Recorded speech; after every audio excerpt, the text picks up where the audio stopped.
સંજેલીના શુક્રવાર હાટ બજારમાં તોલ માપમાં ગેરરીતિના આક્ષેપ. આદિવાસી વિસ્તારની ભોળી પ્રજાને ખુલ્લેઆમ લૂંટ કરવામાં આવી રહી છે. સંજેલી તાલુકાના સાપ્તાહિક શુક્રવાર હાટ બજારમાં કેટલાક વેપારીઓ દ્વારા તોલ માપમાં ગેરરીતિ કરીને ગ્રાહકો સાથે છેતરપિંડી થતી હોવાના આક્ષેપો સામે આવ્યા છે.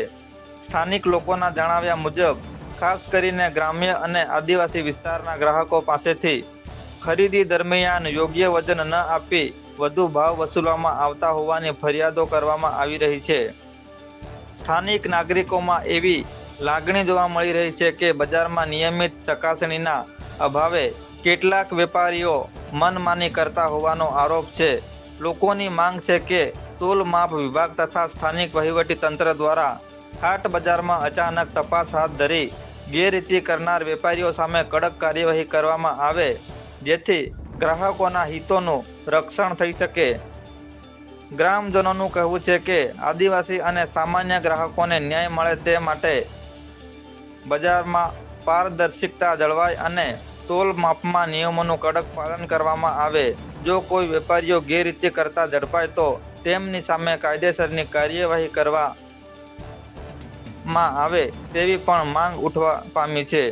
જોતા રહો સમાચાર વિસ્તારમાં. હું આજે અહીંયા કેરી લેવા આવ્યો. આ લારી ઉપર 50ની 1.5 કિલો કેરી આપતા હતા. મેં કેરી તોલાઈ 50ની 1.5 કિલો, એમાં 200 ગ્રામ કેરી ઓછી નીકળી. અને મેં જોયું તો આગળના ભાગમાં ટાઇલ્સના ટુકડા હતા જે 200 ગ્રામ ઓછી છે. આવી રીતે ગ્રાહકોને કેટલા જણને લોકો છેતરતા.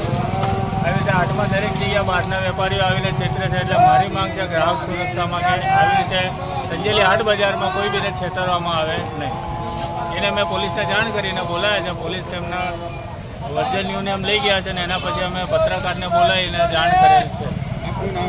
પેલી મુખ્ય સ્ત્રોત છે.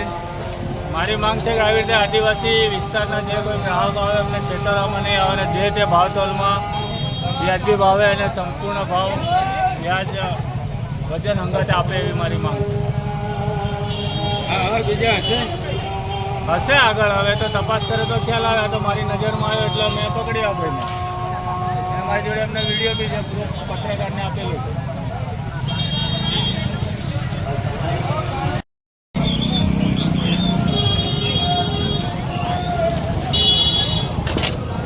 પેલું મેલ પેલો હું કા કાઢી લીધો હમણાં હતું ના પેલું ગાલેન ગાલ પેલું આ પેલું 200 ગ્રામનું ગાલ